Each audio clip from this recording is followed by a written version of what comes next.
when I was growing up, you know, I would hear these stories of people who were like really in the life, you know, like they just doing bad things. They were like, this is bad. Probably gonna go to jail. And I heard this story one time. This dude, everybody got locked up, but there was this trap house. In case you're not aware, a trap house is where illicit materials are sold. I just, you know, sometimes you might say trap house, or there might be someone who's like, so booby traps? Like, is it the trap door situation? Like when you walk in, watch out for the wire, you're gonna fall down to the basement? No, I mean drugs. I mean the buying and selling of drugs. And so this trap house was known for being pretty busy. It had become so busy that they had bought some property, you know, several blocks away and opened up another trap house. Business was booming. Things are going very well. Whenever you are selling so many drugs that you have to buy property, we are entering documentary territory. Most trap houses are really just dudes playing video games until somebody knocks on the door. Like, it's not a busy day, and you gotta stay at trap house the whole time because you don't know when someone might get the itch. And so they opened up another trap house, but this location was not as poppin' for some reason. They must have opened it in a bad neighborhood.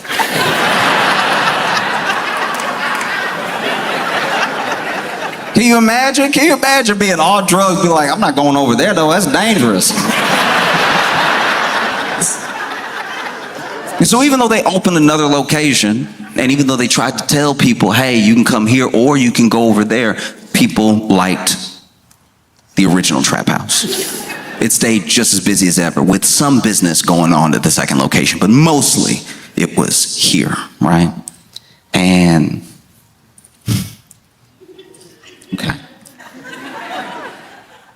Let's just call him Jerry, all right? Jerry ran both trap houses. And he did a pretty decent job, you know? Kept his books, kept his finances, really, like, he knew his inventory, you know what I mean? He could have made a great store manager at any grocery store. There was this dude named Twan, and Twan found out about these very popular trap houses. Well, one popular, one not so popular, right? And he made a plan to rob the trap house, the main one, the lucrative one, right? So his plan for robbing the lucrative trap house was to basically set up a diversion at the one that wasn't as busy. So he basically faked a robbery at the one that was not as busy. He had some guys go over there, bang on the door, act like they had guns, they were about to break in, because he knew it would make everyone call Jerry. Jerry and his boys would go over there, you know. By the time they get there, those guys have already left, and then the main trap house is left defenseless. They break in, Twan and them break in, they steal all this money out of the trap house, right? Take it back to their place. Now their place is a stash house. Stash house should be self-explanatory. If I've lost you at stash house, I cannot help you. But the trap house has been robbed, everything's been taken back to the stash house, okay? And then Twan and his boys thought they had made a killing. They were like, this is great. No one even knows that it was us, because they had planned it very well. They planned it all the way down to the detail of if those guys who did the fake robbery got caught, they wouldn't even know who hired them, right? But Jerry's no fool. Jerry started asking around, and he could kind of tell that some of these guys were lying, some of these guys weren't lying. He traced everything back to Twan. And so he set up a plan to rob Twan's stash house. To go in there and not just get his stuff back, but take the rest of whatever was in there. And his plan Wasn't as meticulous. He just sort of ran up in there with a lot of men and guns. Now, what he did do is he waited. He learned the routine. He learned who would be there when. It took months. And then finally, he was like, we're going to do it on Tuesday. They never paying attention on Tuesday.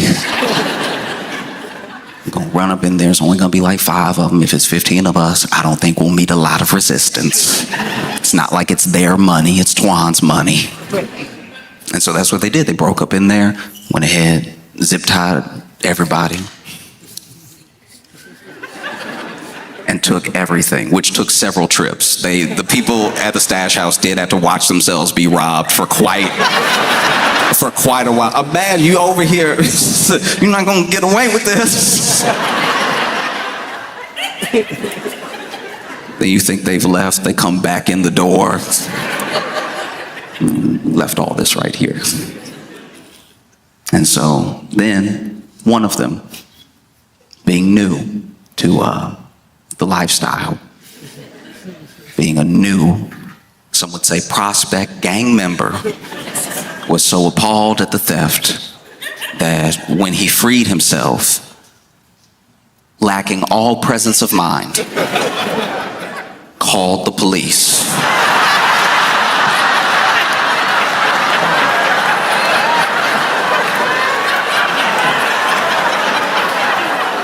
This man called the police. It was like they ran up in there, they had guns and everything. They had a gun in my hands. He's telling all this to 911. They took everything. They took the weed. They took all the money. Took my favorite Glock.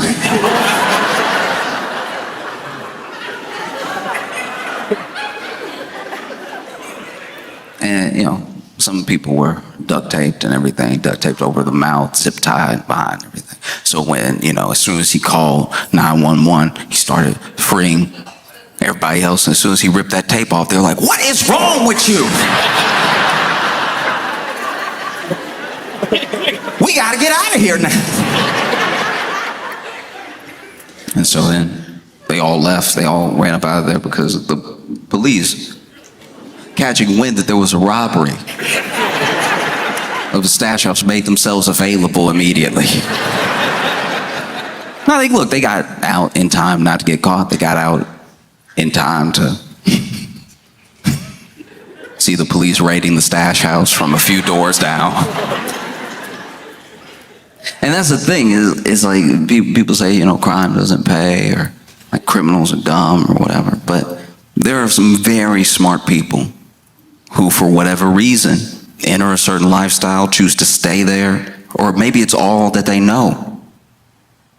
And if criminals were so dumb, they wouldn't be fascinated. We are fascinated by career criminals. We're fascinated by people who do things that aren't just illegal. They have the gall to try to pull something off that has so many different entry points to danger.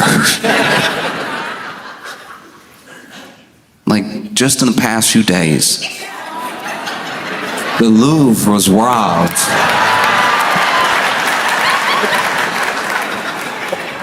And I have not been able to settle. This is amazing. Okay, so if you're not familiar with the Louvre or the Louvre or whatever,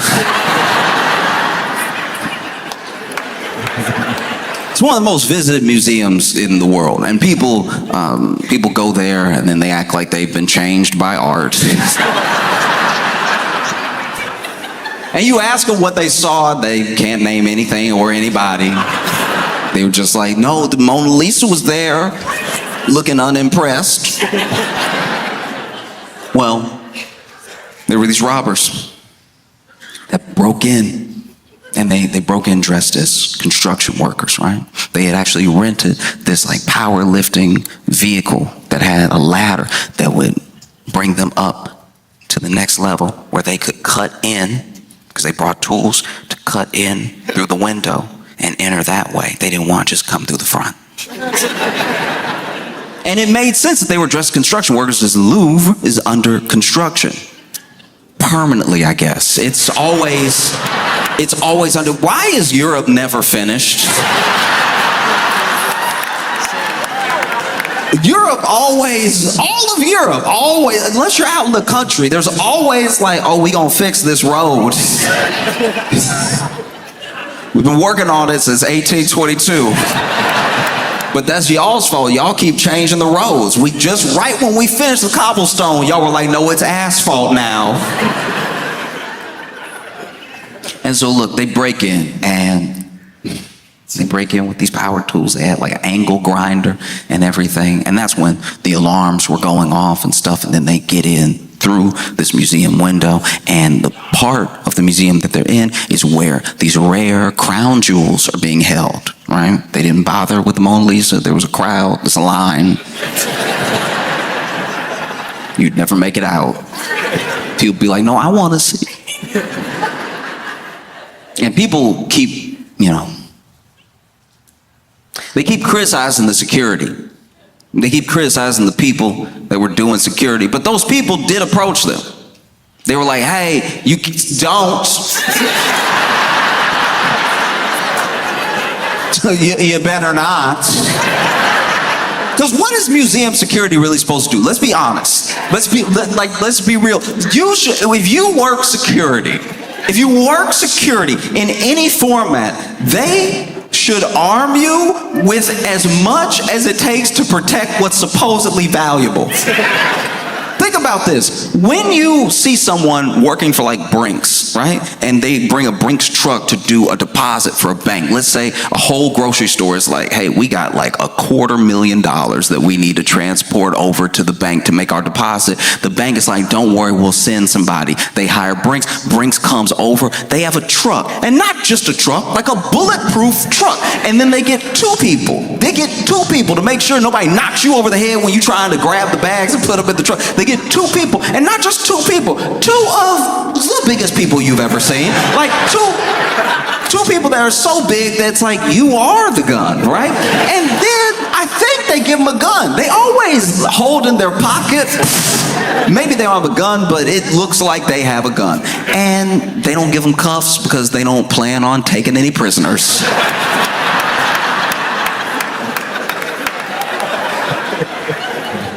And then they get in there, Brinks always handles a drop like they are being robbed. Like they always handle the drop the way a bank robber would handle the drop. Because I used to work at a grocery store, and Brinks would come in and they'd be like, so where is your safe, or when you, hurry. And we'd be like, oh, it's over here. Okay, it's over here, all right. And then the one would get to work putting,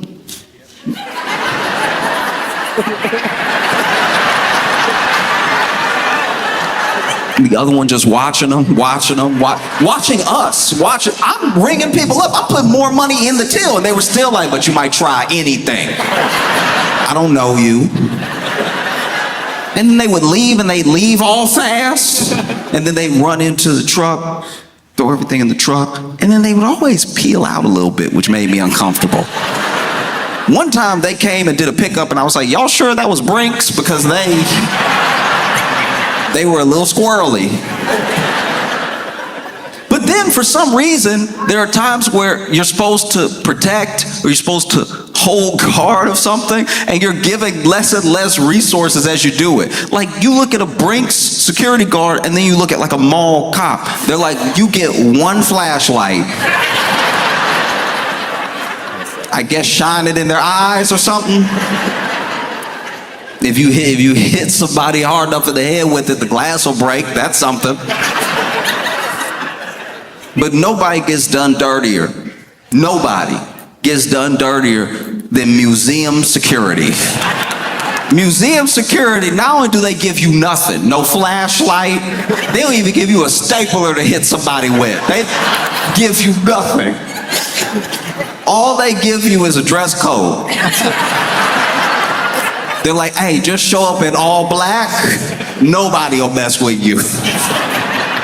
You show up in a black shirt with a black suit jacket and some black pants and black shoes, people think you John Wick. They won't even approach any of the art.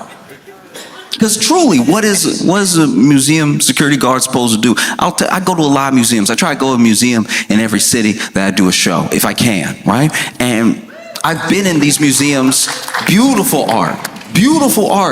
And then you get a little too close, and you see this thing go off, this like little, you don't even know where the alarm is, but like it'll just, that's the too close alarm.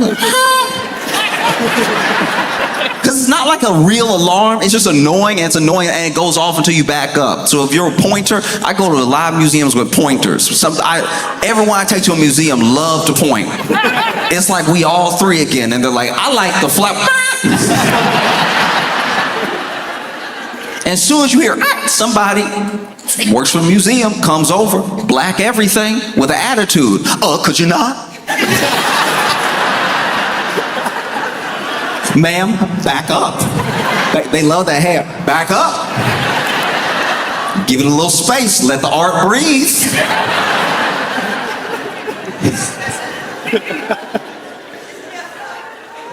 And you want to know who a museum security guard's arch nemesis is? Because it's not like a grown man. It's not a grown woman. It is any child. Any child will ruin their day. Because I don't know what it is about the frequency of the alarm, but if you're 4, you can't hear it. If you're 4, you're like.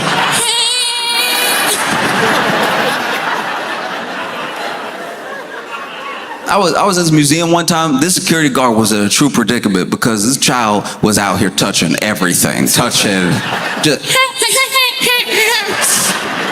He was touching to the point that it sounded like their alarm was going off to the tune of Mary Had a Little Lamb.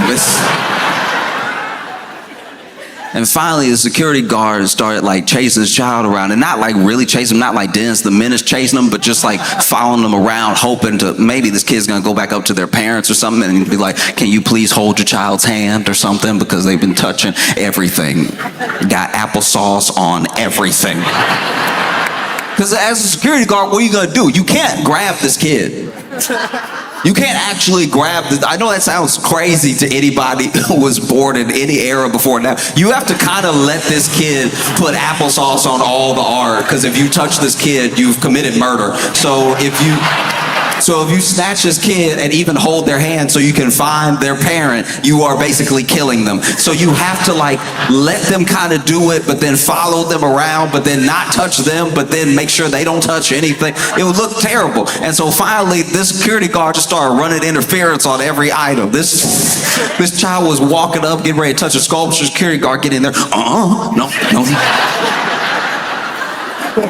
Just trying to box him out of every room.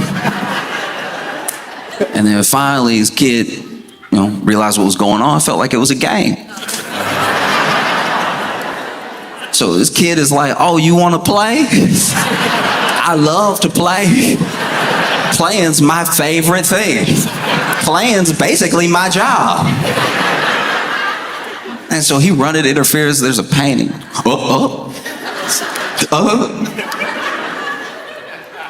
And finally, this kid gets boxed in. And even the security guard's like, I don't know what to do now. Because like, this would be when you would like snatch their hand and be like, hey, is your child not with you in the museum? I might have them. But he was like, doesn't want to touch his kid, but doesn't want the kid to touch anything else, but then is in the corner, but then is also a grown man cornering a child in a corner. Just because you're at work doesn't make it look better. All this kid has to yell is stop, and you going straight to jail. I'm your only witness, and I'm not really here right now.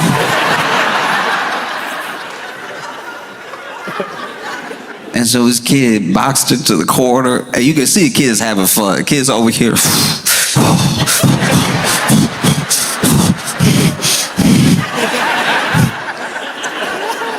Nowhere to go but under. This kid slipped under his legs and ran away. This man turned around. Started chasing after this kid even more, and then the kid went to the only room he hadn't got applesauce on. and was next to this painting. I don't really remember who painted this, but it was a huge painting of a ship in a storm. And it was one of those that was like, it was a marvel because of its scale. You know, so it's not like one that you just hang up and 6 by 8, whatever. This thing was huge. It took up almost the entire wall, which meant he could definitely reach it.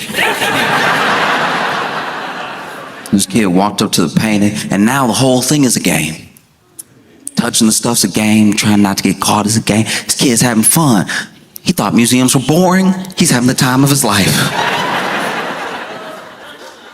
This kid standing next to the painting, and admittedly, I was also running after them so I could keep watching. I didn't try to help at all, but I was like, I gotta see the rest of this. Like, what you gonna do? This man gonna run out of breath soon.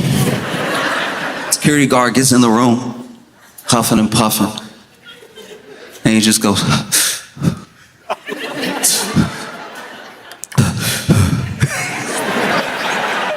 even the kid for a second was like, ooh, are you?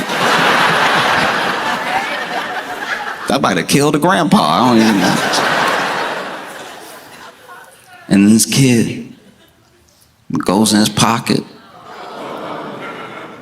and lifts an applesauce covered finger. And I was like, it's been in his pocket the whole time. Children are disgusting. This kid been running around with a pocket full of applesauce this entire museum trip.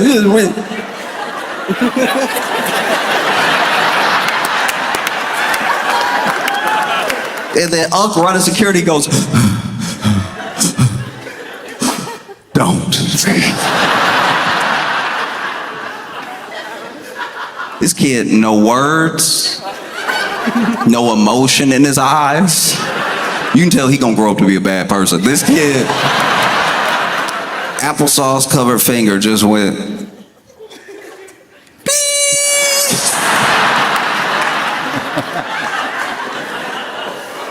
and so if a security guard is defenseless against a child, what do you expect them to do against actual robbers with angle rods that they just used to break into the second floor window? Because the security ran up on them, no, hey, get out of here, none of that. And then they went,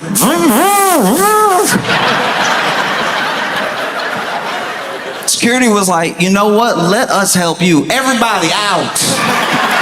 Everybody out. Everybody get out now. Security made everybody get out but them. Don't you see these men working? Get out.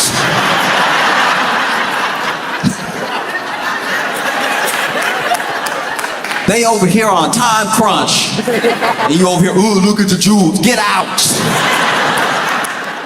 In fact, there was a news report that cracked me up. I laughed so hard because the security report, there was this person who, I don't think they were like head of security for the Louvre or anything, but they were basically like, it is museum security's #1 job to make sure the people are safe, and that's what they did. They made sure the people were safe. And I was like, you are changing the narrative right now, because anytime I got too close to a painting and I heard the and then I had somebody come over, it didn't seem like it was for my protection. You know what I mean? It wasn't like they were running up, hey, that one, that painting, that wakes up. Don't get close. Please.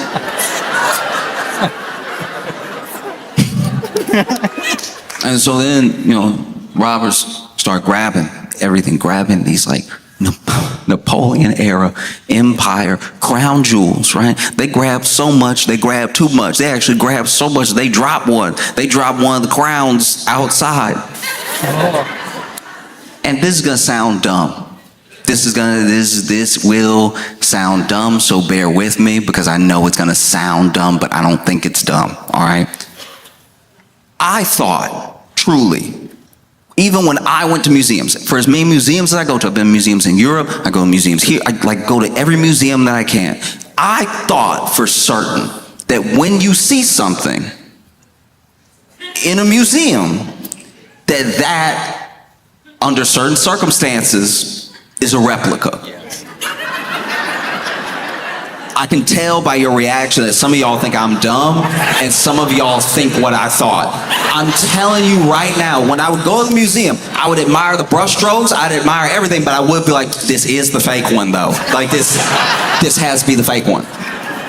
And I thought that because if you remember, right before 2020 and even after the pandemic, you would have activists that would go to museums. These, climate activists would go to museums and they just throw like tomato soup on supposedly priceless paintings, right? They would go up to like a Van Gogh and be like, blah, and then they glue themselves to the wall or something, and then they would be like, this is why we did this, and you will have to listen to me for as long as it takes to unsuperglue my hand from the wall. Because people who are climate activists feel like no one is listening to the point where the only thing that will get any attention or like stop people for a second to listen to them is just extreme acts that knock you out of whack. You know what I mean? Just things that you go, what? What? They did what? Why did they do that? And then they get to explain. It's like the better version of canvassing, because they tried to canvass. They really did. Everyone that cares about the climate tried to canvass, and what did you do? You walk by them. They were like, do you have a minute for the planet? And you're like, I'm headed to work, please. I was with a friend one time, and look, I've stopped plenty of times. I can't stop every time. And so they were like, do you have a minute for the planet? And then my buddy was like, no, we're good, and kept walking, have a good day. And this dude got really bad. This dude canvassed and was like, you on the planet? You don't have a minute for the planet you on? But that was happening a decent amount. There were these supposedly priceless paintings that were getting vandalized, people throwing Campbell soup on them and everything. So then I was like, surely a museum would not allow Campbell soup to get thrown on the real one, like the regular one, because the museum was always super chill about it. The museum, they would like throw tomato soup on a Van Gogh and the museum would be like, stuff happens, we gonna get it off. You gonna what? You gonna get it off? Because when I got close, when I tried to smell the painting, I heard, and then you came over, no smelling. It was get it off, no big deal.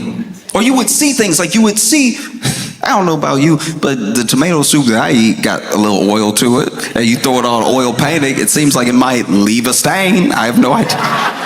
But then you would see the museum come out and be like, no permanent damage was done to the artwork. And I'm like, how? I've dropped suits that were clear on my hoodie before it had the stain forever. How's this 200-year-old acrylic painting fine?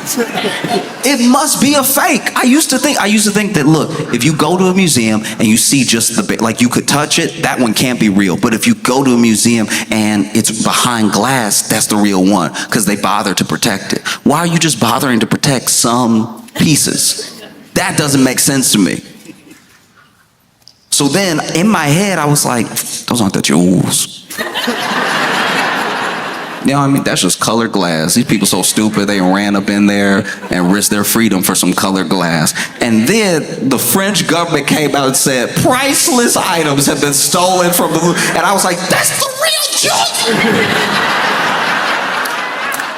Y'all didn't run any armed security around the real crown jewels?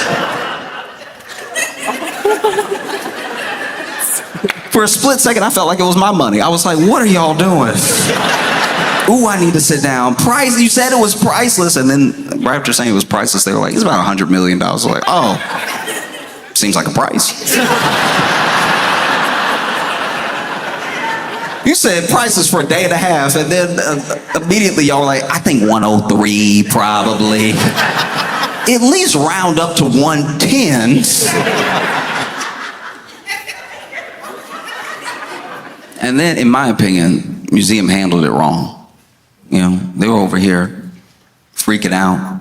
Everybody, the French government, they got everybody on it. They got like their version of the FBI. They have the local police. They have everybody on it. They plaster all the jewels that were missing all over international news and everything.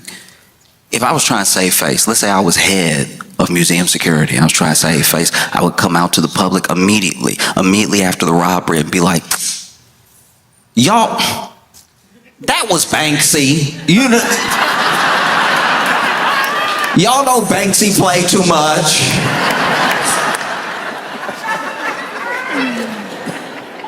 But this is where I wish that they had done a better job of being creative, being inventive. You know, you've just been robbed, one of the boldest robberies that we've seen. And you are the most visited museum in the world. Why don't you just see this as a W? You know what I mean? Instead of freaking out and shutting down the whole wing and staying closed for a day, all you got to do is put that tape around the crime scene and make that an exhibit. We all want to see it. Bring people in. Make the security guards that did do their job, the tour guides, just be like, it was 4 of them. They ran up in here. I was like, hey, get out of here. And they were like, ving, ving, ving. I was like, you right. All right, I'm gonna go. I'm gonna go. But I'm telling everybody, and that's why I'm telling you now. And yeah, you can see the glass right here. Take a piece of glass home. You can take a piece of glass home if you want. The jewels used to be right there. That's crazy, right? Jewels used to be just like, and the light used to hit it like that, but then they brought the grinder and they so. But they were real. That's why I'm doing this now, or else I'd be fired. Oh, it sucks. It does. It sucks because, like, it's just gonna turn museum security into TSA. Yeah, I mean, because look, this was, as far as museum security goes, this was their 9/11. So if you think you're just gonna roll up in there and have a good time, that's not what's gonna happen. You're gonna show up and they're gonna be like, all right, shoes off. They all gonna have the wand now. Oh, brutal stuff. You gonna walk into your local museum. You're not even in France. But there's gonna be that security guard takes his job extra serious and be like, you're not gonna get me, not today. Pants down. Pants down. No, I got a check. You can have anything in there. You can have an angle grinder in your pants or something. You know, we have some very expensive cups here.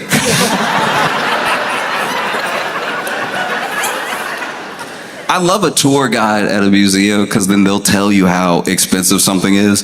And at least with the pottery, maybe this is me not being cultured, but some of the pottery that's in museums, and then they'll tell the story of how the pottery got to the museum, and then they'll be like, you know, this is worth easily $100,000. And I'll be like, nah, it's not. It's not. Like, it isn't. Like, it is not. As much as it is here, it is not worth that. Like the function of is, like it is here, like it exists, like it is. It is here. And it is not worth that. And you know how it's not? I know it's not worth that. I know it's not worth that. Because you had to tell me how much it was, because I thought it was worth nothing. I thought y'all dug it up and brought it here, because y'all were like, this was just in the ground. Isn't that interesting? I bet you people aren't leaning over the register at the gift shop being like, how much was that clay cup? I only have 50,000 on me. Dang. I would have loved that clay cup that looked like a caveman did it. Because I need to be clear here.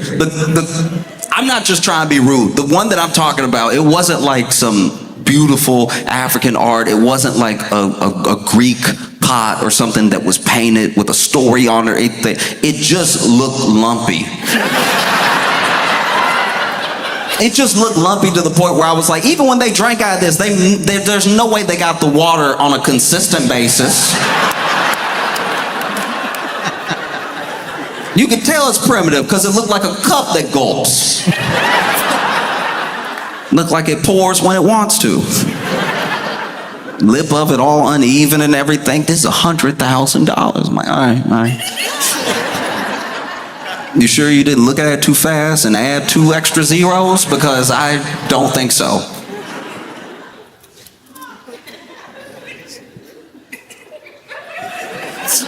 There was a guy. There was really rich guy, apparently. I don't know him, but everybody was saying how rich he was. And he got on the Instagram to actually, physically cry about the crown jewels being stolen. And he gave this whole speech about how, like, the robbers, because there's this assumption that the robbers aren't gonna be able to just sell the jewels they stole as is.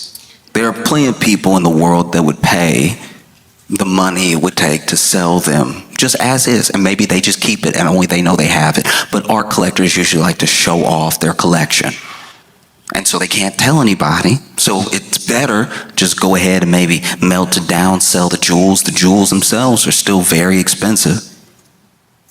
In fact, you'll see where throughout history pieces have been stolen.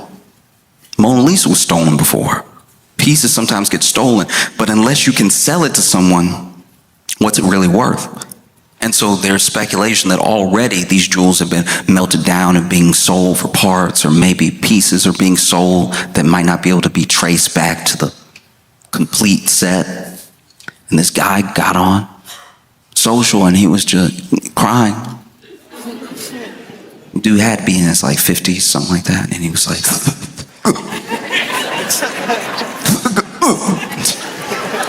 is that crying where, okay, you know, it was like the crying you do when you're little, but you let yourself do it again when you get grown if something gets to you enough. Which is crazy, because he went online to cry, but then was fighting the crying. But he's fighting the crying to camera, but then just don't turn the camera on yet. Like, if you let it out real quick and then do your video.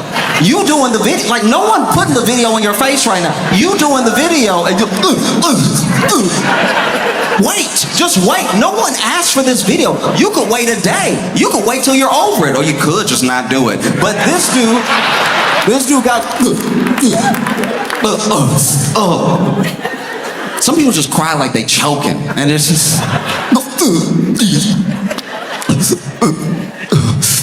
And then he said a bunch of stuff, and he did say it in French, and I don't speak French, so I'm going to paraphrase from what everybody said he was saying. But I know he said some of this because a lot of people said he said it, and then I know there's some of it that might be like editorialized on what he said, because I don't know if he said that because I don't speak any French. And then also he didn't even say what he said in French well, because he was crying through the whole thing. Like. And look, to be fair, maybe some of that was crying, and maybe a little bit of that was the accent. Maybe some of that was the accent, because there are certain people that when they speak French, they do seem upset for no reason, so then that's... It's like, was that a cry, or was that one? Were you saying one just now? Were you like, ooh? Or is that you trying to hold it together? Because that's why you should have waited to make the big...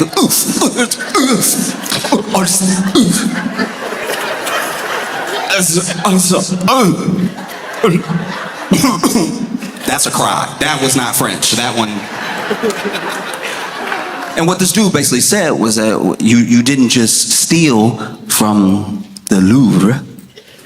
You stole from the French people.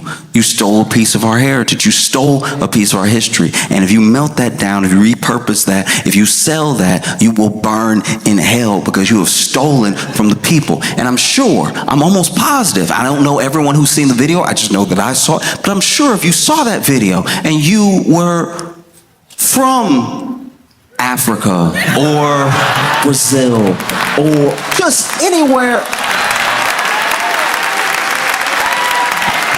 I'm sure you watched it and you were like,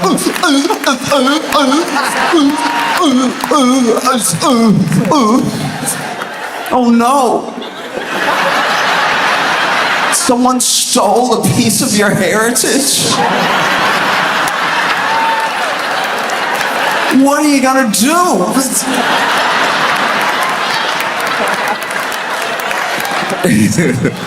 Someone in Sri Lanka is like, not France.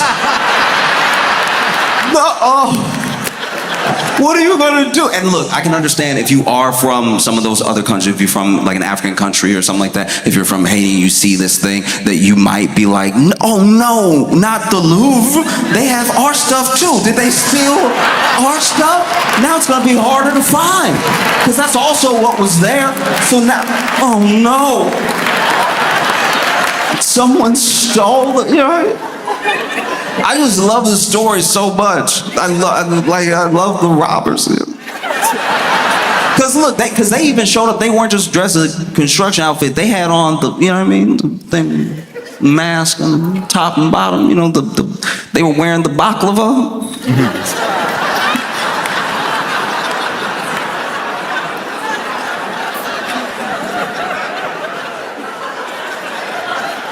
I don't know, I love this crime so much because it feels a lot like, it feels a lot like somebody that runs a trap house robbing the stash house, and then the person from the stash house is like, we gotta call the police. I can't believe somebody would steal from us. This is unacceptable behavior. We stole all this stuff fair and square. This was ours. And then they took it from us in an act of injustice.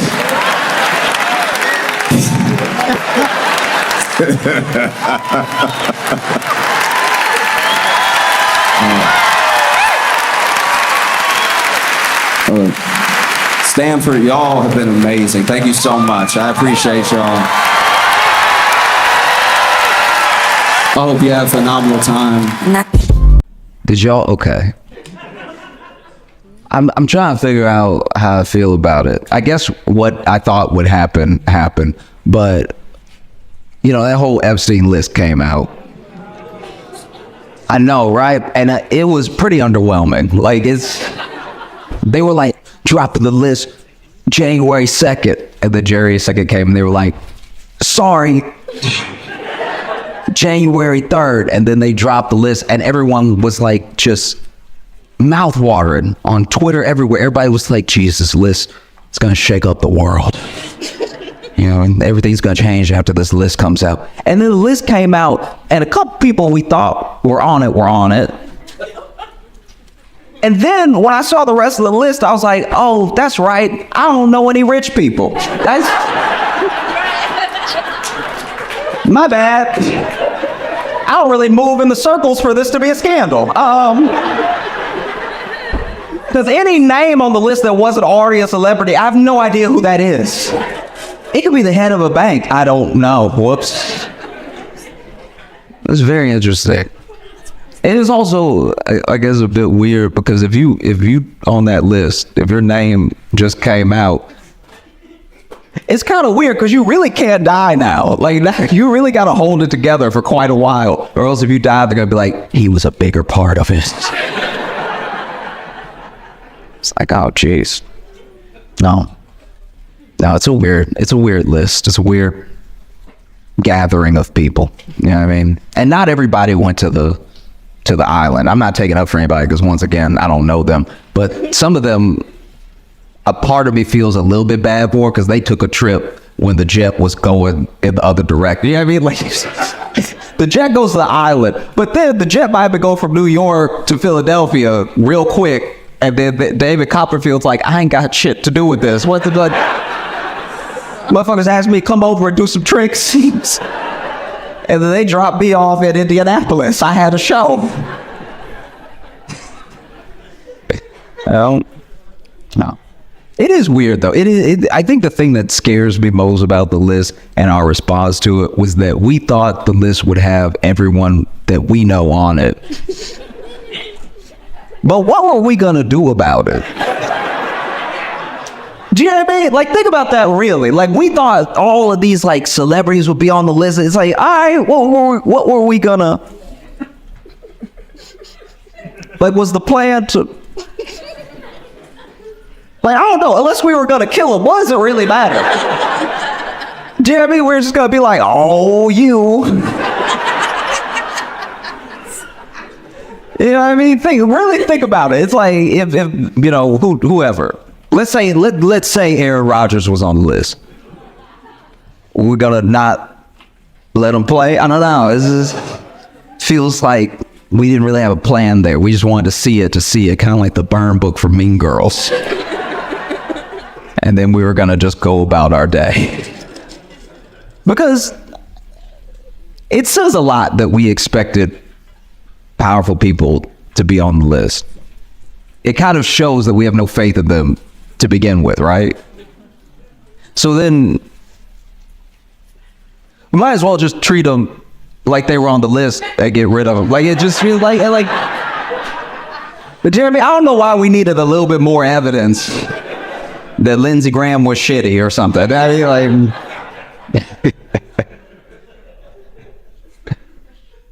I'm trying to be like a more like chill person. I think I get carried away sometimes. Like, I'll overthink things, and it gets me into this. I don't want to be a combative person, and I'm not combative outwardly, but in my head, I'll be like, "What does that mean?" Or I will overanalyze the situation to a point where I'm having a bad time. Right? Like, it can't even be called a restaurant. I went to a fast food like chicken spot, and I ordered, and they gave me my food. I truly cannot remember if I asked for napkins or not. But the cashier, he gave me too many napkins. All right? He gave me a concerning, offensive amount of napkins. He gave me so many he gave me napkins. It was making a statement in my head as he was going, because he put, okay, one napkin is not enough. If you get a meal and they give you one napkin, they're like, fend for yourself, right? 2 napkins might be enough. Maybe you're going to wipe your hands, or you're going to wipe something down, whatever. 3 napkins is a perfect amount. 4 or 5 starts to be excessive. He gave me a clutch of napkin. He gave me what I can only describe as an unhoused amount of napkins. He gave me napkins like it was going to be my blanket and my pillow tonight. He gave me, because he used the full width of his big ass hand to grab all these napkins and stuff them in the bag. There were so many napkins in the bag that if the bag had flipped, my food would have been safe, right? It was such a deeply offensive amount of napkin, because it just felt like he was saying, you can't take care of yourself. Like, he's like, yeah, it felt like he was saying, you're going to spill a lot. I can tell just by how you're standing that you spill. And I was talking to a friend about it. My friend was like, well, maybe, just maybe he recognized you and he was trying to give you the hookup.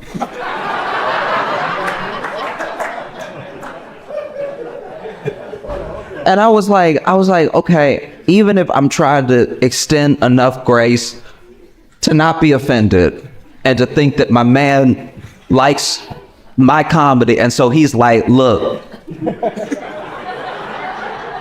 I don't have much, but what I got is these napkins. All right, so if you need anything, I got napkin wise, I got you. All right, napkin wise, I stay ready. Okay. I was like, nah, because he didn't. This is how I know he wasn't like a fan or something. He looked me dead in my eyes when he gave me all those napkins, and he didn't smile. That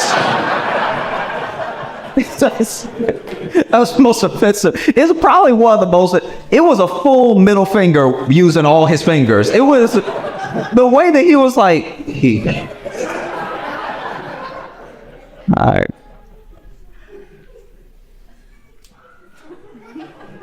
Deeply distressed. Okay, did you by any chance see the dude who jumped the judge? Okay, this is so great. Okay, look, if you have not seen it, it's very quick. If you have not seen it, I'll try my best to bring you up to. Okay, so basically, I didn't know everything was happening. I had to read about it after I saw it. But in the video, you see a judge and what I think is a stenographer. And I knew something bad was going to happen because when the video starts, the stenographer in the corner already got his mouth open, right? And so the stenographer is looking ahead and going, and that is because, I don't know how big this man is, but there is a man already in the air flying towards the judge, okay? Now, I don't know because of the angle, I don't know if he got a running start and started flying, or if he just flew from the defendant's stand. Like, because you know that table they got the defendants at, right? From the angle, it just looks like he jumped from there over, and then no judge's bench is eye level, all right, ever, okay? Which means he didn't just jump across and clear that space. He went up, and it is so sad that our first black superhero is this guy. That's then you okay. So then he jumps over, he full Soldier Boy over the judge's bench, lands on her. Now, I knew he was going to get her when I saw him in the air because she was getting out of the way too slow. Because I think even I think in her mind, even she was like, he going to bust his head on this bench trying to jump up here to get me, because she was kind of cold with it, where she wasn't freaked out even though he was flying there, which makes me feel like this must have happened before. And most people don't make it. Like, most people don't clear it and then they bang their head on the bench, you know what I mean? Because for the bailiff the bailiff is nowhere to be found. He clearly jumped over the bailiff, right? Because the bailiff was probably like the stenographer was over here like, yeah, dang. And so then he jumps up and lands on her. She goes down. They're both like under the bench for a second. Then the bailiff gets over there, and then I guess the stenographer, I don't know what this person's position was, but he was in a suit and he seemed very scared. They both start trying to fight this dude. So now this dude is whooping everybody's ass. Like, it's actually quite like, in my mind I was like, is he on drugs right now? Because how do you fight from the ground 3 people as you get up? You don't even see that in the UFC, right? And you will never believe, okay, so she was denying his probation and she was about to sentence him, which is when he jumped over the bench and attacked her, right? And she was sentencing him. His case was battery with severe bodily harm. He did battery at the battery case. And I don't know what the other situation was. I have no idea. But she was about to sentence him. And I don't know how much time he was about to get. But it sounded like she was about to be like, I'm going to have to give you 8 years. And then this man was like, I'd like life, please. I'm sort of done with this outside world. Let me go ahead and stay forever. It's genuinely insane. I think that's the first person we've ever seen as a collective society that is going to get 10 million years. Like, that's absolutely astounding. Yeah, I mean, if anything, I'm interested in what's going to happen next. I don't know if they'll let cameras in for it, but the judge said, the judge was like, I want to see him on Monday. This Monday, she's like, I want to see him on Monday by any means necessary. She used a full Malcolm X line. Because she was like, I didn't get to finish my sentence. I just want to be fun. Like, I'm not fun. As a guy, I'm not a fun guy. I want to be so bad. I'll see people having fun and be like, that looks dope. And I'll tell you this, there's nothing less fun than catching somebody watch you have fun. Because that happens to me all the time. There are times where I'm standing to the side and I'm watching somebody have fun. And no matter what you're doing that's fun, as you catch somebody watching you have fun, you stop. You stop immediately what you're doing. You'll be having fun. Whether you're dancing, you be riding go-karts, whatever. And then if you just see someone off to the side like me, like, yeah. You look like you're having a good time. You were immediately not having a good time. This is the worst. It's so bad. I hate it. I don't like being the one to do. I didn't know that when you at a party and people are dancing and you are not dancing, you watching them dance. I didn't know you're supposed to move your head to the rhythm. I didn't know you're supposed to move your head to the rhythm side to side. I didn't know that's what we were doing. Like when people are dancing and they're over there, you're like, yeah, I didn't know it was that. I've done two very off things. One, I didn't know I was supposed to move my head if I was watching people dance, and I was supposed to move my head to the beat. So one time there were these people dancing, and then they caught me watching them have fun, but I was being completely still. And that is also heroin. You know what I mean? Like, you really getting it, and then somebody off to the side against the wall is like, yeah. Keep doing that. It's very upsetting, you know? And like I said, I didn't know we were supposed to move our head side to side. So then there was another time I was like, okay, I'm supposed to move my head to the beat. So then I was moving my head to the beat, but I was going back and forth. And that is also unsettling to watch. You're dancing and somebody's like, yeah, to the rhythm. Yes. Yeah, get it. Get it. I just want to be fun. I want to be fun. Like, Brazilians are very fun. Brazilians as a people, they have incredible music, beautiful dancing. They're beautiful people and they know how to have fun. I read about a guy who was so fun.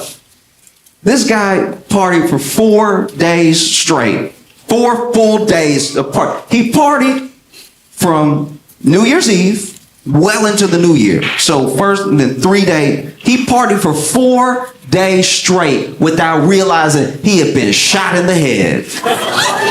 That's a fun guy. That's a very, very fun individual, you know? This dude got shot in the head and went to more parties and was more fun. If I get shot, I don't know about y'all, but if I get shot in the head, I die. All right? Maybe that's just how I was raised, but like, I don't get shot in the head and keep carrying on twerking. I go to another plane where the mortal coil cannot follow, all right? This dude got shot in the head and went to more parties and was progressively more fun per party. If I get shot in the head, that is everybody's problem. I'll tell you that right now. If I got shot in the head tonight, we are all going to the hospital. Please believe me. And I will be calling out individuals if I see you trying to peel off. I'm like, no, Cindy, I need you. This man was shot in the head.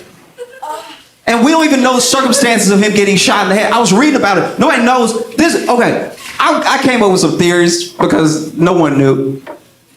I think there may be, you know how guys can be at a party, you're out here dancing or you're walking with your drink, somebody bumps into you, doesn't apologize. Now we have a problem, right? So now you get nose to nose trying to get them to a party. Then you get loud and everybody's watching. And then you get like fully, you know, like when dudes do this, like this full on in my face, our noses are touching.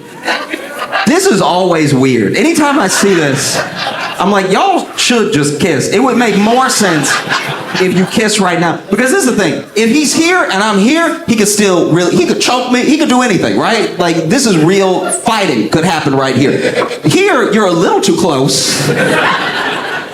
Here, there really isn't anything you would punch us if you punch me right now. And so maybe, you know, they got into it, they got nose to nose or whatever, they were ready to fight. And then maybe this dude was like, what you gonna do? What you gonna do has got more people killed than any other sentence in language. It goes, what you gonna do, followed closely by, I wouldn't take that if I was you. It's like, those two are deadly, right? So then maybe he goes, what you gonna do? And then the other guy pulls out a gun and shot him in the head. And then he went, rude, and then walked. about his business, but it didn't matter. He had been shot in the head. The head is where they keep all the brains. I don't know how this man was shot in his head and didn't know. I mean, look, what I think actually happened is that he was probably getting twerked on. Twerking is very distracting. If you're getting twerked on by the right person, you won't notice anything else happening in the room. He was probably like, girl, you getting it. Oh my God, you really getting it. You really getting it. Don't worry about that. That's just a loud noise, baby girl. Keep doing what you do. Oh. No, it's wild.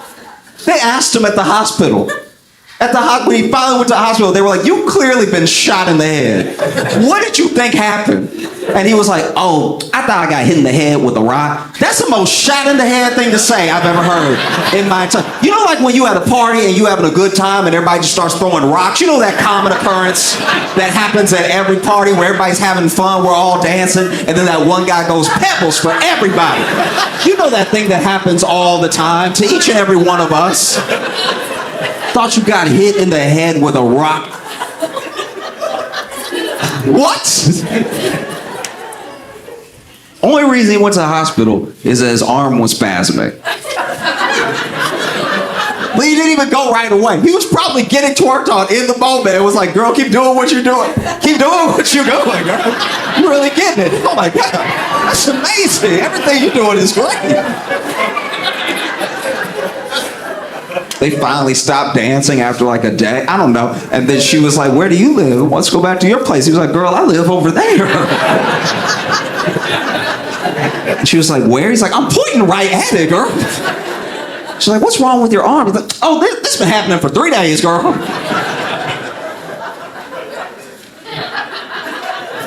I saw this video of this guy who was at a white guy in Alabama that was at a Bass Pro Shop. So far, whole story checks out, right? So far, nothing is out of the ordinary, right?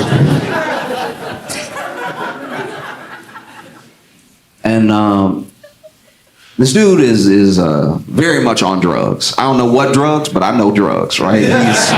He's on drugs. Now, the story starts in the parking lot. He drives up to the Bass Pro Shop, and he immediately drives his car into a light pole at the Bass Pro Shop in the parking lot, and then he backs up and does it 8 more times, chops it down like a tree, right?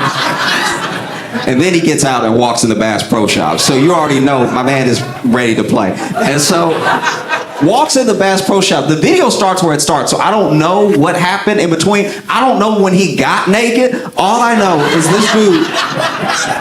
The video starts with this dude, and he just been doing cannonballs into the Bass Pro Shop fish tank. So these fish are all compromised, all right? So he is doing naked cannonballs over and over again. He getting deep, and I like this thing. I'd like to think they called the police when he got naked, but maybe they didn't. Maybe they were like, let's see what he does.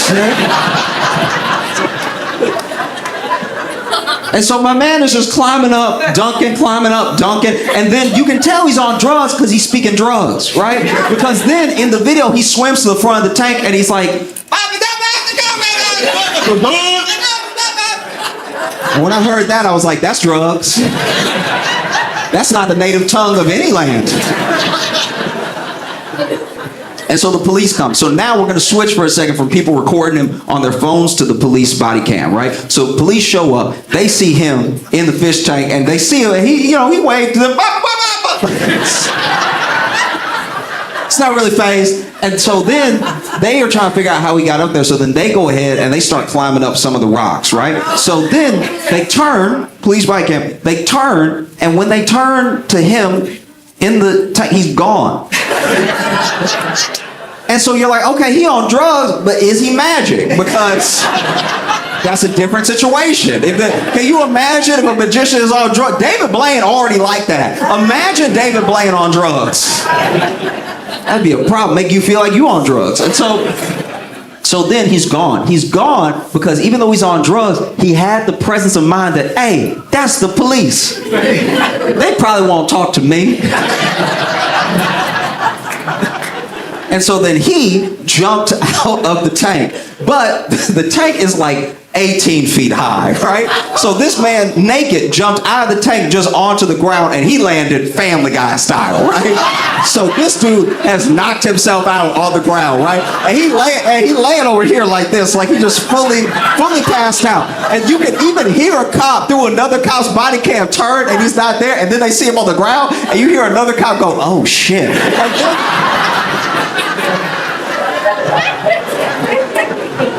And then they come down. Now this man is like fully out, right? But he is on drugs. And so the drugs do wake him up just in time because now the cops are over him, right? I don't know if they had actually grabbed his wrist yet or anything, but this dude immediately wakes up on drugs, flips over, and kicks one of the cops in the balls, right? So that cop goes down. I don't know the code for it, but he's not getting back up for a minute, okay? And now the cops are all have bent knees because they're like, okay, we got a live one here. Like he got a lot of fight in him, right? And I almost never feel bad for the police, but in this instance, I'm not gonna lie, I feel pretty bad for those officers because they try to catch a dude who is on drugs and naked and wet, so he is very hard to catch. Basically impossible. Because every time they grab this man, he over here like, no, no, thank you. Oh, no, no jail for me, no. And he's slippery as a fish, so they really can't get a hold of him. No, no, jail doesn't feel nice. No, I don't want it. And it's horrible because then there's really nothing to grab. And I'm telling you, because he was naked in the tank and we saw it, there's nothing to grab, right? So they are fighting to catch this dude. They finally get a hold of him because I think they just been drying him off this whole time. You know what I mean?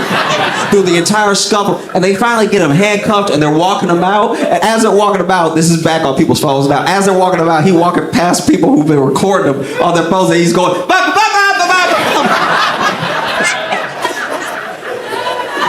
Now this next part is not on camera. I had to read about this.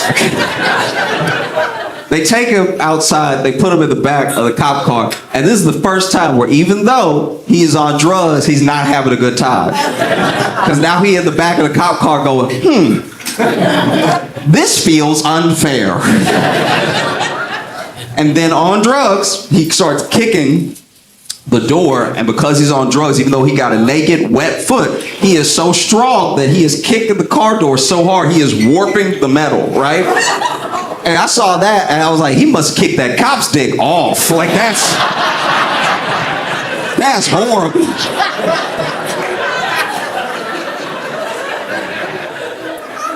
Police had come out and make a statement the next day where they were like, we hope that his actions on camera will lead to better decisions in the future. Also, we expect Officer Ortiz to make a full recovery.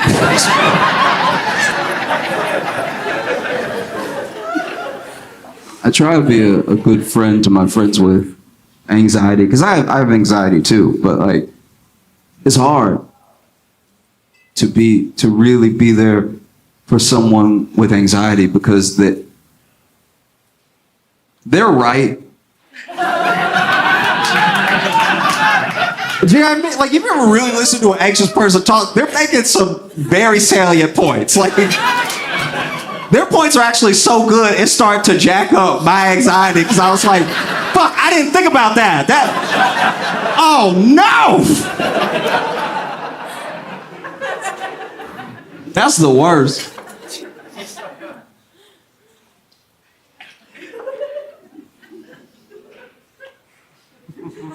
I'll tell you this, one time a friend called me. He was not doing well at all. And he was telling me how he wanted to, end it and everything. And then just started describing to me everything that was wrong in his life. And as I listened to my friend, I realized that we had the same life.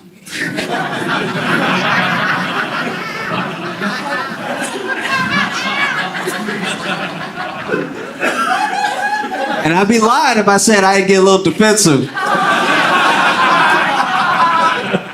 Because he over here telling me, he's like, I can't do it anymore. I'm a grown man eating TV dinners every night. And I'm like, well, baby, you doing your best, all right?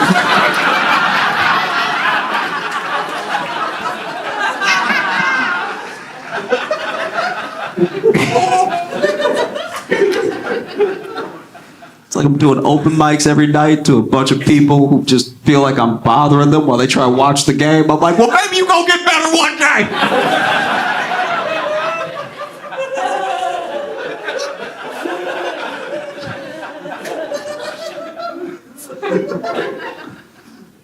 It's weird how much anxiety there is over the election. Like truly nobody's happy.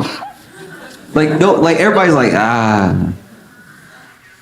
You even feel how it got in here? Everybody was like bummed out.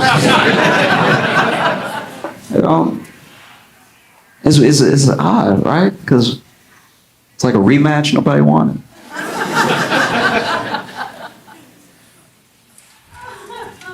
It feels really, really crazy. That's why, if I'm being honest with you, I try to think a lot about how to solve big problems, right? And I'm not a doctor. I'm not an engineer. I'm not even helpful, all right? But I think about how to solve big problems.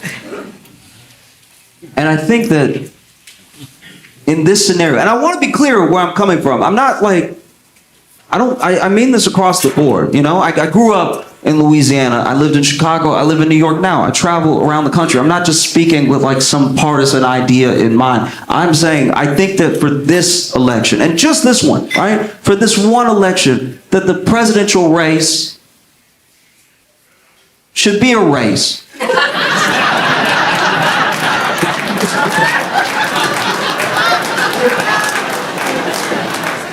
Because no matter who wins, I think we will be more astonished than upset. You know what I mean? Like, no matter who wins, we're gonna be like, I didn't know he had it in him. That's wild. I've had doctors that really just felt like they were piecing it together as we went. You know what I mean? Like truly, like one time I don't even know what it was. I had something on my leg that was like concerning me, right? And so I went to the doctor and I'm telling him about it. I'm sitting in his office going over it, going like when it happened, everything, how worried I am because I've never seen anything like this before, and how I've just been like feeling like tired all the time. So I'm wondering if it has something to do with this. And he's like, yeah. And I was like, do you want to take a look at it? He's like, yeah, we'll get to it. And then he stands up, grabs like all the stuff, stethoscope, stuff that he I guess he gonna listen to it. I don't know what the plan is. But then he's like, go ahead and stand up, and you can drop your you can drop your pants. And I'm like, why are you seem nervous? Like it was just. Do you know what I mean? Like it's not like we're buds. Like I have to do this now. And we've talked about it thoroughly. Like, you know where the thing is, like upper thigh, right? And so then I like open my belt buckle, I unzip, I start dropping my pants, and maybe I did too fast for him because he was like, oh, pause. I was like, pause?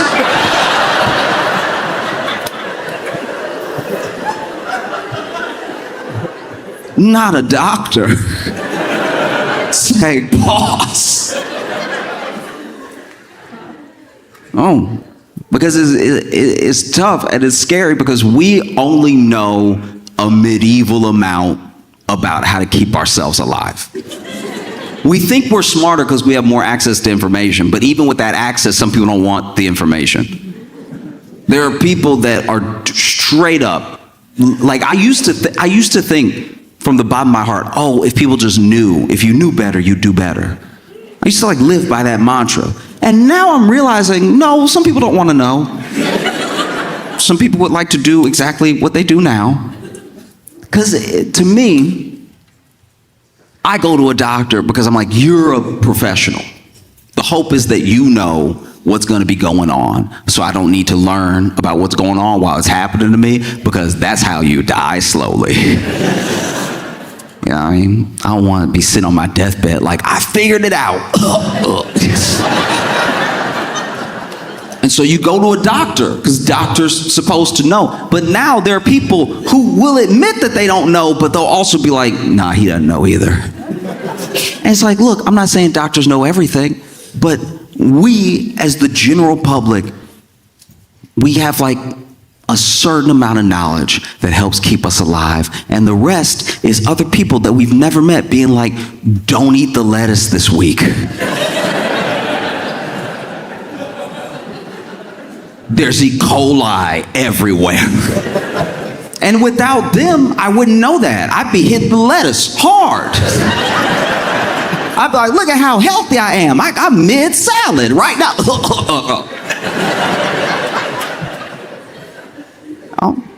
You do your best. Everyone is doing their best. Don't think that I think people aren't doing their absolute best. Even when they don't do what I agree with, even when they don't do things that I think are like common sense. People are doing their best, you know? It's just sometimes someone's best shouldn't be here.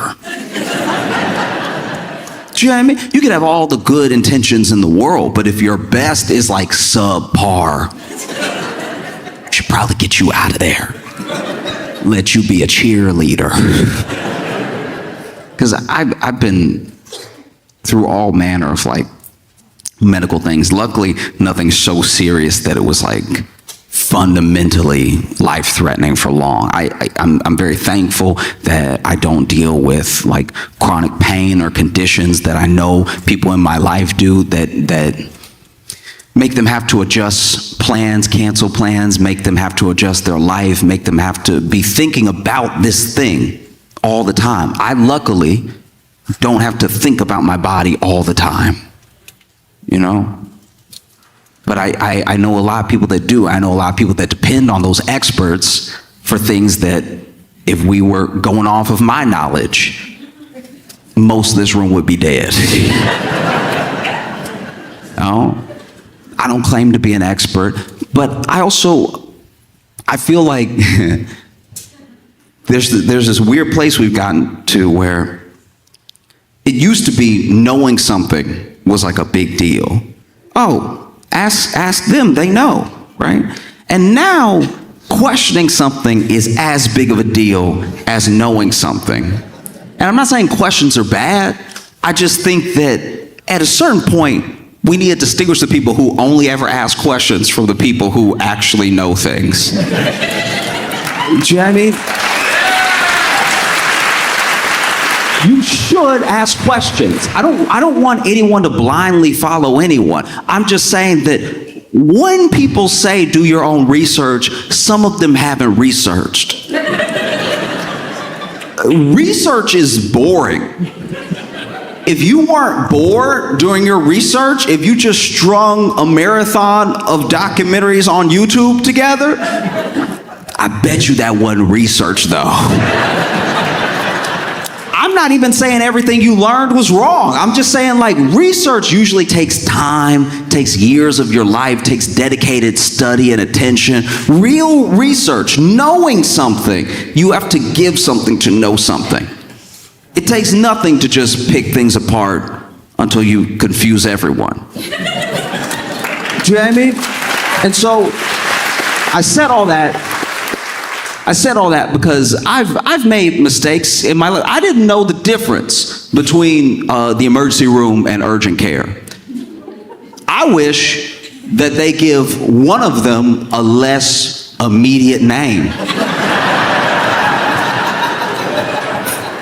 I didn't know they weren't interchangeable, all right? It's the emergency room and then it's urgent care. Well, I urgently need help for my emergency, so what should I do? Where does that leave us now? I'm at a fork in the road and whichever I pick sounds like they'll help me quickly. Turns out emergency rooms are for like life-threatening, immediate care. Urgent care is for when you got like a headache.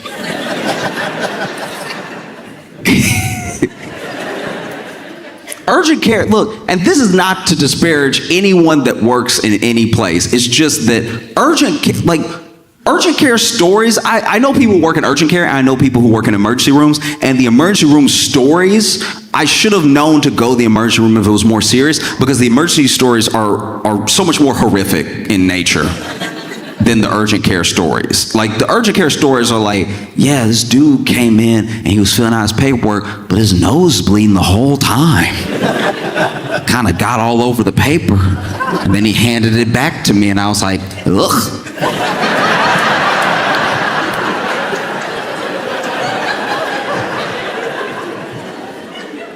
Emergency room stories are like, there was a dude today that, and also anyone who's ever worked in an emergency room and then told me an emergency room story has a 1,000-yard stare. They're not talking to me. They might be talking to God. They might be asking God, why would you let me see something like that? I got into this business to help people. I really want to help and heal, and you show me the devil. I don't want to see that ever again. Because what they will tell me with that wide stare is like, yeah, this guy came in today and his leg was, and it's like, I don't know what that is. That blinking? Sometimes they will just blink in silence. I'm like, is it in the room right now?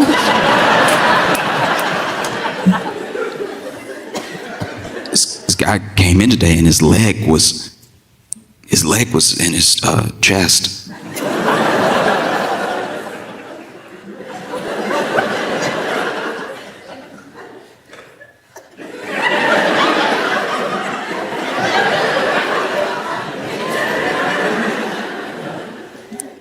You sure this wasn't a dream?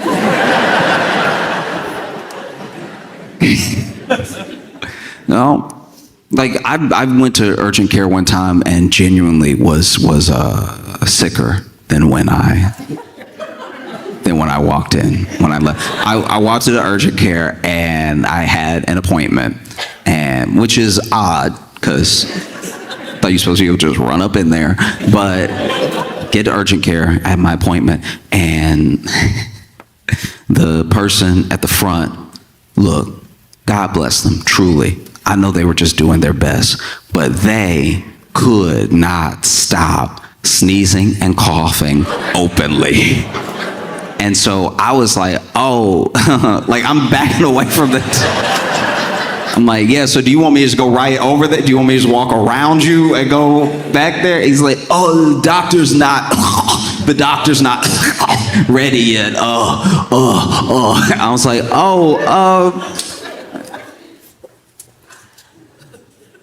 you can go first, dog. Like, if you, I mean, you're already here and you here all day, and like, I don't know, you're probably killing everybody, so if you want to go, that's supposed to be the benefit of working here, right? That you already here in case you need to be here. And he was like, oh, don't worry, it's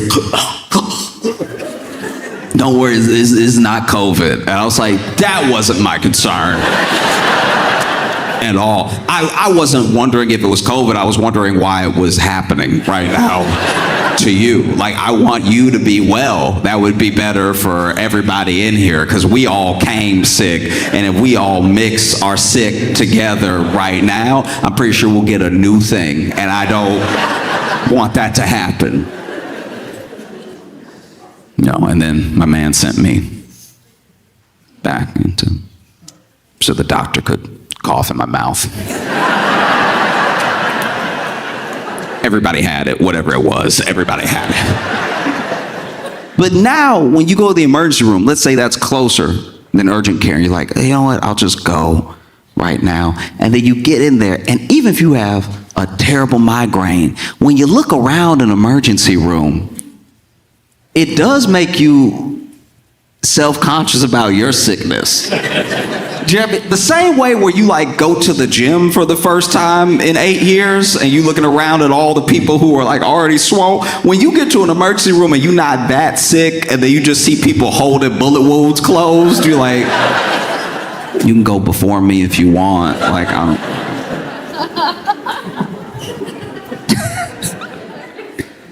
and so it's all important stuff.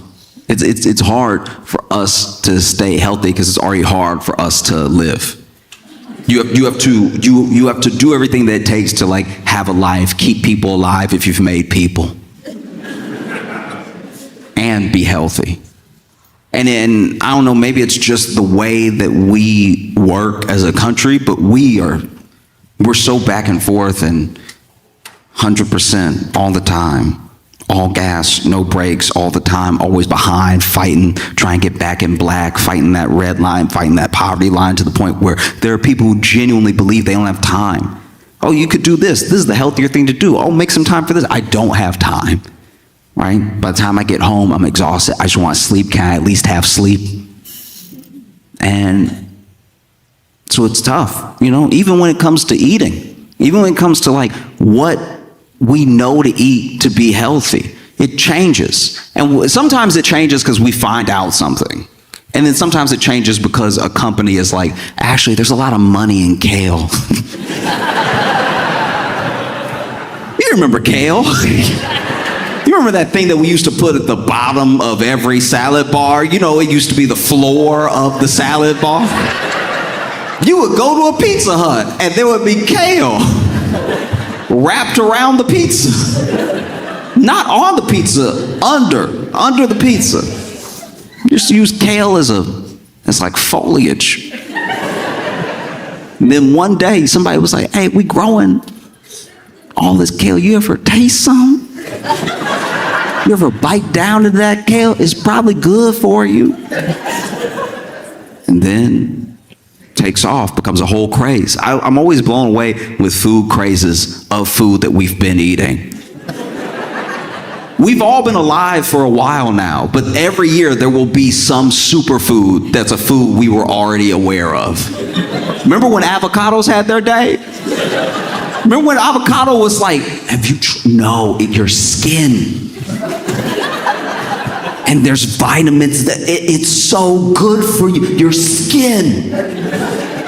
Do you want more skin? Your skin. It's so good for you. See, you have extra skin under your skin. You'll be so healthy. You remember coconut oil. There was a year where coconut oil could do no wrong. They were like, no, put it on your skin. Lather yourself up at night. You'll just be so moisturized. Put it in your hair. It'll get all the dirty stuff out of your hair. It'll clear out your pores in the hair and everything. Get the hair follicle all nice and juicy and stuff. Eat it. Cook with it. It's so good. It'll be good it'll fix your skin from the inside. It'll be delicious and it'll be like all of your organs have new skin. And then somebody else came out with a study that was like, oh, actually don't do any of that. Like it's actually gonna fully clog your pores. It's gonna clog the pores of your hair. And if you eat it, it's gonna be like a little too loose in your heart while your heart's trying to pump blood. I don't know what they said, but they turned on it in a day. And you would think that all this stuff is happening because we're finding out all these things. But what's really happening is all these narratives are competing at the same time. There are people who have a vested interest in you eating as much meat as possible. And then there are people who have a vested interest in you eating no meat at all. And I don't even mean on a political front. I'm not even talking about environmentalists versus like vegans versus people who have money in Big Cow. I'm talking about genuinely there are people who believe, for whatever reasons they've come to, that they've concluded that they believe this thing is good for you, this thing is bad for you, and then they put it out into the world. And because we have the internet, you could look up anything, and anything is as good for you as it is bad for you. And that is scary when you know what a medieval amount to keep yourself alive. I'm not claiming to be smarter than anybody, and I try to listen to experts, and I try to do my quote-unquote own research. It's a lot of reading. It's pretty boring. That's why I feel like I'm doing the right thing.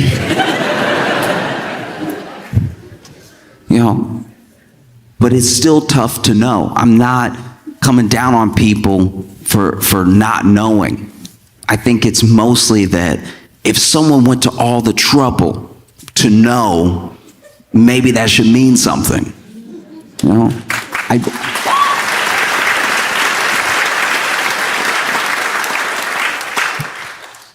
I say this because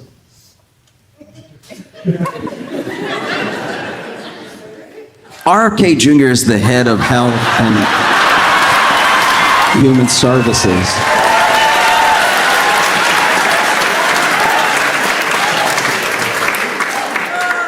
And if you're not familiar with RFK Jr., he has a very specific sound,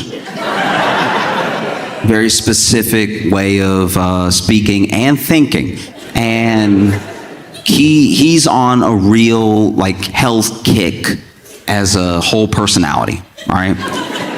And it's unfortunate that so much of that is what feels like riddled with internet. I've never seen someone so interested in health and the science of health without just getting into the science of health.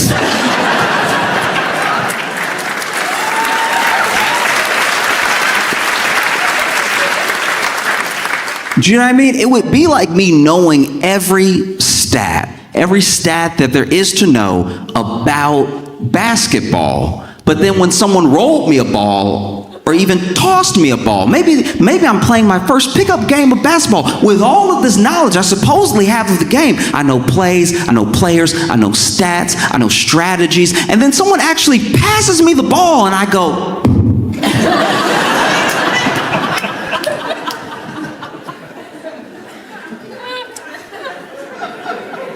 there are things that RFK Jr. has said and done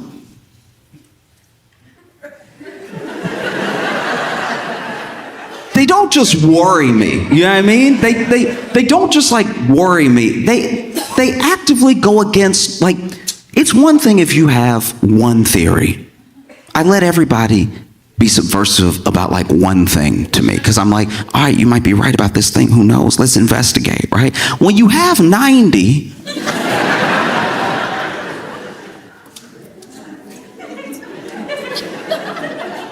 nah, dog, this is bad.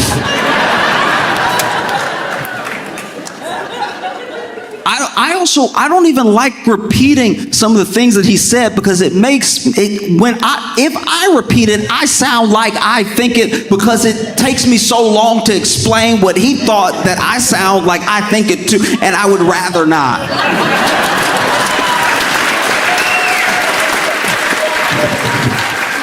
You know, during his confirmation hearing, he said a lot of things that didn't quite fall in line with what he had been saying before he was trying to get confirmed, you know. So he said a lot of the right things to go ahead and get confirmed. And look, he was probably going to get confirmed no matter what. You know, there was a majority that was going to push him through, most likely, no matter what he said. And then he gets in, and this is the most troubling thing to me about like RFK Jr. is that there are moments where he'll say something that is like not only like not crazy, it's like the thing that everyone was hoping somebody would say.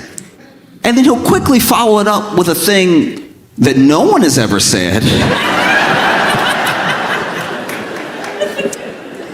And you're like, oh, you had us for like a half second. You know, like, because RFK Jr. has talked about like trying to remove all the dyes out of the foods, like out of the candies and out of the like crackers, all this stuff like that, out of the chips. It's like, that's actually a good thing. That would be good. Everyone else already removed it. Like, these companies may be international, but when you go to Europe, it's a different chip. That's not, they don't, and that's specifically because Europe was like, we don't do that to our people. So you should, if you want to be here, you can change it, but you have to change it. It can't just be whatever you want it to be, right? And so when RFK Jr. says, like, I'm trying to get all these additives out of the food, all these dyes, all these, it's like, oh, wow, that's great. That I like that. And then he's like, and we need a registry for autism. And you're like, oh!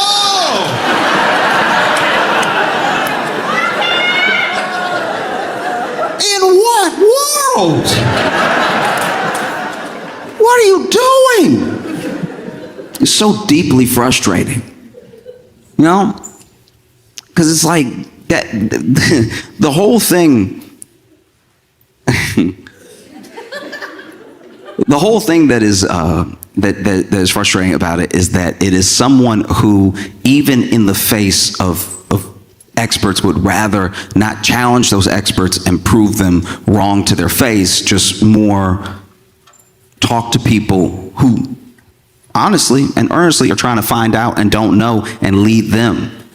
You don't see him engaging in like real debate with a doctor who's made the thing their life, who's done the true research, and who's done it over time. I'm not saying science and doctors can never be wrong. I'm saying those are the people you should be having these spats with, instead of going on podcasts and convincing people who also didn't do the thing. They didn't make that their life's work, and then leading them down a path where we're not really sure how bad it could get.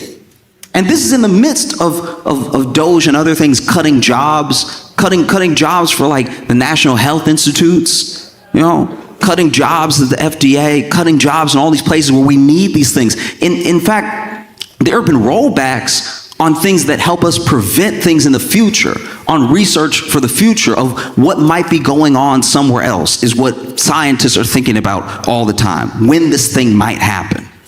Right? And if you roll back on that, you won't see the effect right away. You may not even see it for a long time. But then when we are behind, because we used to be the leader, and we're quickly losing our first place position in being who the world looks to figure out new illnesses, to figure out, even with old ones, we can still figure out vaccines, we can still figure out all of these different aspects of how to keep people healthy and alive. And when you roll them back in ways that seem like they don't matter, or at least you don't want to give attention to, the effects we won't know the widespread effect of it. And I'm worried because RFK Jr. got in under this whole like make America healthy again attitude. This is sort of a mantra, right? And I understand that he's like a 70-year-old guy that bench presses. But I would like to, if I can, be healthier than RFK Jr. because he doesn't seem healthy. I haven't seen his blood work. I'm not saying I don't know, but he doesn't seem healthy because he does a lot of stuff that doesn't seem to lead to health. Long before he was ever confirmed for the head of Health and Human Services, there was a picture of RFK Jr., one of many, but there was a particular picture of RFK Jr. walking out of an airplane bathroom, barefoot.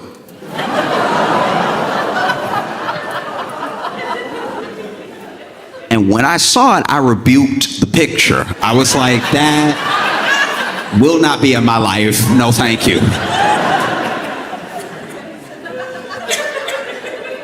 I'm not a doctor.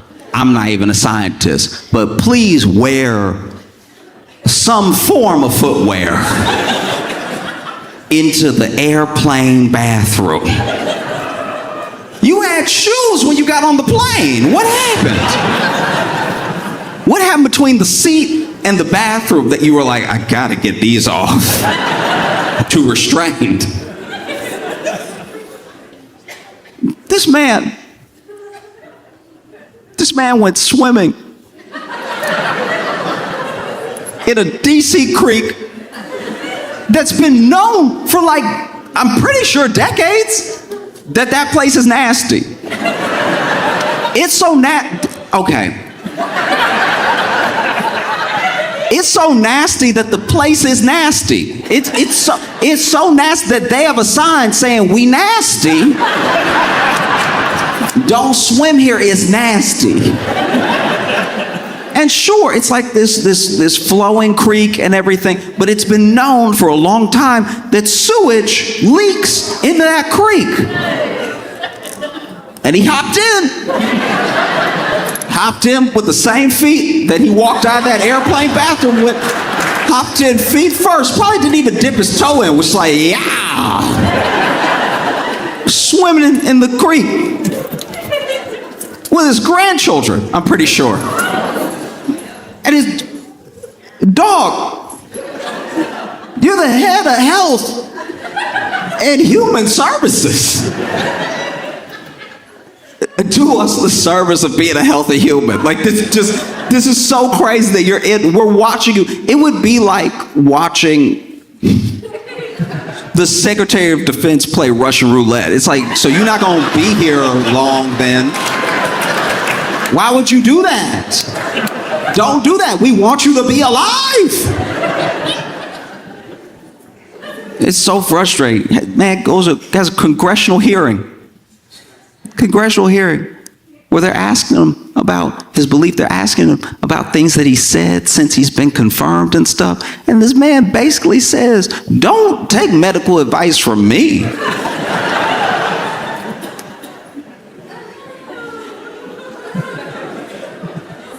There's a part of me that almost respects that. There's a part of me that almost respects that. Let me tell you why. Because I have been, an hourly worker several times in my life. I've had lots of odd jobs that pay by the hour. I've had lots of I won't call them corporate, but just established corporation jobs that pay, by the hour. And the problem with hourly work, whether you're talking about me or anyone I've ever interacted with, especially from a customer service perspective, the problem with hourly work is I'm not sure if we're meeting at the hour you care about this job. I may have caught you at a bad time at work. There's 4 types of hourly workers. There are the hourly workers who are they start off great, especially when we're talking customer service. You start off great. I was here. You start off great. You clock in, you got a good attitude, you're ready to go. Nothing's happened yet. And then, a few hours into dealing with the public, you have been beat down to a place of which you're not sure you can recover. And you're thinking about how this is Monday. So, my life, Then there's an hourly worker that really starts to perk up the last 2 hours of shift. They're almost home. They're almost out of here. They're smiling at you because they almost don't have to see you. We're almost through with each other. I'm so close. Let's bring it home strong. Then there's the hourly worker that genuinely loves their job. Then there's the hourly worker who hates their job so much that from clock in to clock out, they are here to make sure that you hate their job too. Right? And at different points in my life, I've been a couple of these different workers, Sometimes I had a job where I could clock in and then I was good attitude, good everything. And then people just, whether they're impatient or they're rude or they're nasty, they just beat you down and you try to not let the last interaction affect the next interaction. But after a while, you just get to the point where you just got that face, that almost like a 1,000-yard stare.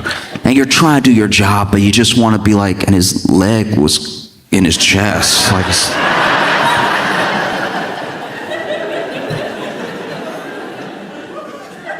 And I've also been that person that's had that job that I'm I can't wait to quit this job. I can't wait to get out of here. And you know what? The close thing to quitting this job is clocking out of this job. I love clocking out so much. Sometimes I do it twice. I love clocking out. It's my favorite thing. Sometimes I actually worked a couple different jobs where back in the day you actually had the timesheet that did the and then shot the paper back up, and that was extra fun. I would watch it. I'd watch it in slow motion in my mind. I'd be like, yep, zip, zip, and zip, zip, and look at you marked and ready to go. I'm out of here. I'm leaving forever, just tonight, but forever. And then, admittedly, I did have jobs that I really loved. I really enjoyed clocking in and having a great time with my coworkers, and I enjoyed the job that I was doing. And even if it was something to do with the public, you have your jerks once in a while, but for the most part, it was phenomenal. And I got great experiences out of it, and I'd clock out, I'd go home, I'd start again the next day. And then I had jobs where I was like, oh, okay. I don't want anybody to hate their life, but they're gonna know I hate mine.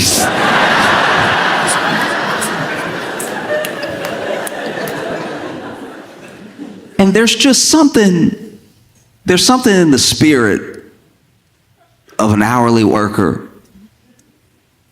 that's in the middle of doing their job that's like, oh, don't do what I do. That is what I heard at that hearing.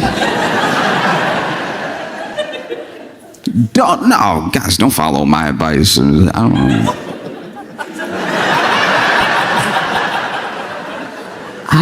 I be saying stuff. No. No, it's tough because it's hard to know that everyone has different levels of access and different levels of knowledge on how to keep ourselves healthy. And when you have things getting rolled back, like EPA regulations, FDA regulations, when you have people looking out less and less for the quality of drinking water, when you have people looking out less and less for what the next potential virus might be, you get yourself into some real trouble. And then they kick it back to us. They kick it back to us every time. They roll that thing back. They fire those people who, I'm not going to say every single person loved their job, but they roll things back to the point where now more people have more burden on them and less support to try to get us to where we need to be, at least on a basic level of health. And they're like, but it's up to you. You know, Dr. Oz came on and he was like, the best way to be healthy is to be healthy. And I was like, oh, do you have financial advice too? Because that's incredibly solid right there. The best way to not need these services is to not need these services. And it's like, okay, but you gotta remember, you're dealing with people who have varying levels of knowledge around what is and isn't healthy. My hometown has a bit of a meth problem. And a real conversation that I overheard at a bus stop was, no, they getting on to me because I'm smoking meth. But it's not like it's crystal meth.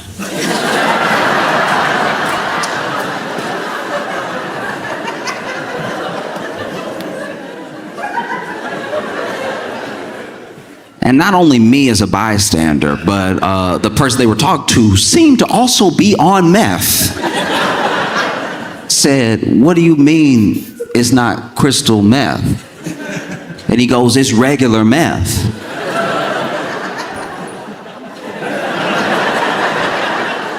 And so then the other person on meth was like, no, it's all meth. Crystal's not the deluxe.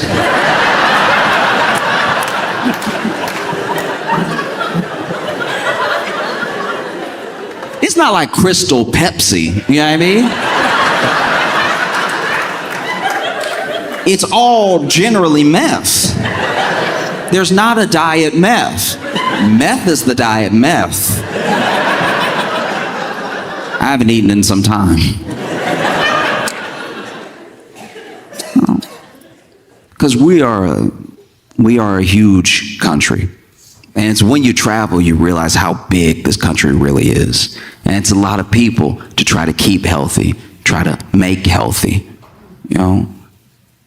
And so you want people of the absolute highest caliber, knowledge and character to be in positions that affect your health. And I just don't think RFK Jr. is that, you know?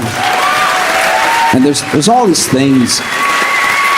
There's plenty of things that you can watch and plenty of breakdowns people have done on his ideas and his theories about health and everything, and the things that he says that fall into the lane of conspiracy and the things that he says that fall into the lane of like homeopathic cures and stuff. And I'm just saying there's a certain way that you talk about people that lets me know what you think about people, how you feel about people, right? And while maybe from his perspective seeming compassionate or seeming understanding, the way I've heard him talk about people, especially people with autism, but people with any with any sort of different ability or way of life and talk about it in terms that just seem so like stark and dismissive of the individual themselves in these broad brushstrokes, and then try to later come back and be like, oh, I was only talking about a quarter of, as if that's better. It makes me feel like this is not the individual that should be in that position. And that's not just because he swims in sewage. It's because like actual sewage is spilling out of his mouth every time he talks.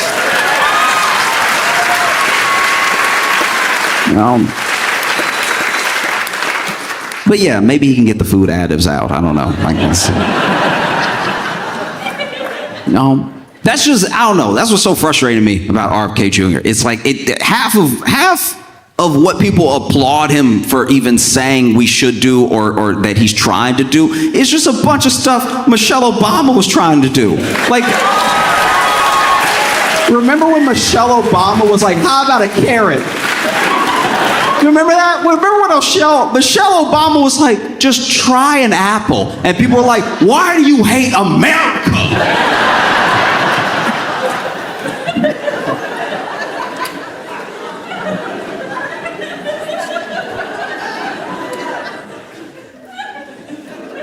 No, it's super frustrating.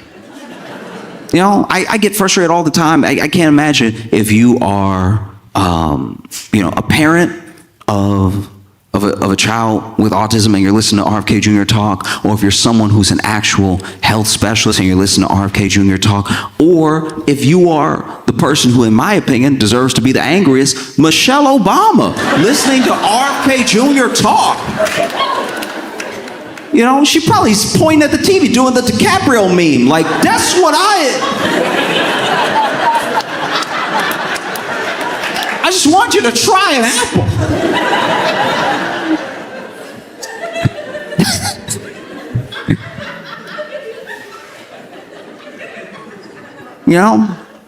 That's my thing. That's really where we screwed up, We do all this stuff when it comes to healthcare to make it inaccessible, right? So there's all these things that you have these premiums, you have these deductibles, you have all these different things that we understand are to keep us away from the healthcare. But then when it comes to the vaccines, when it comes to the treatments, I think we're too eager to give it to people. We should actually hold it back and make it seem like, I don't know, it's all the way over here. Do you really want to come over here and get it? Like, I don't know. No, because I had a conversation with a friend that enlightened me a little bit in kind of that route of thinking. He was a new parent, and he was like, look, I'm not a doctor. I recognize that I don't know the science or anything, but I'm seeing all this stuff on social and on TV about like giving my kids vaccines, but I'm also talking to my doctor who's telling me to give my kids vaccines, and he's like, I don't know what to do, and I'm really scared about what I should do, right? And I was like, okay, like I hear what you're saying. And then he said, I just feel horrible if I gave my kid something and it made them sick or sicker. And I was like, okay, I understand what you're saying. And then I asked him, I was like, let's just go back in time for a second and just pretend that the vaccine that the doctor's trying to give you just doesn't even exist. And your kid was sick. Would you want it then? Do you know what I mean? And I'm not saying that as some sort of got you. I'm saying that when we're sick, we go to the hospital. When you're sick or someone you love is sick, you want a doctor immediately. All this like just asking questions, going back and forth, trying to dunk on doctors, trying to dunk on experts. It's always done from a place of like actually being okay right now. When you're actually in a hospital bed, you're like, do whatever. I'm coughing up blood.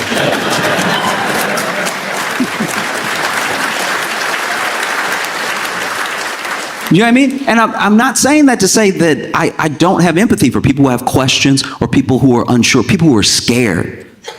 That's where I think a lot of like humanity gets lost in the conversation. When some people are just like, I don't know what to do. I'm genuinely afraid of what I should do next because there's all this stuff out here. Just like with the food, just like with the treatments.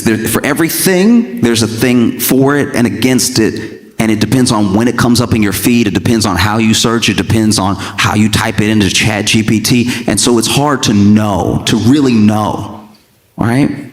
And so I try to not just have patience, but have empathy for people who are genuinely unsure. But you saw it.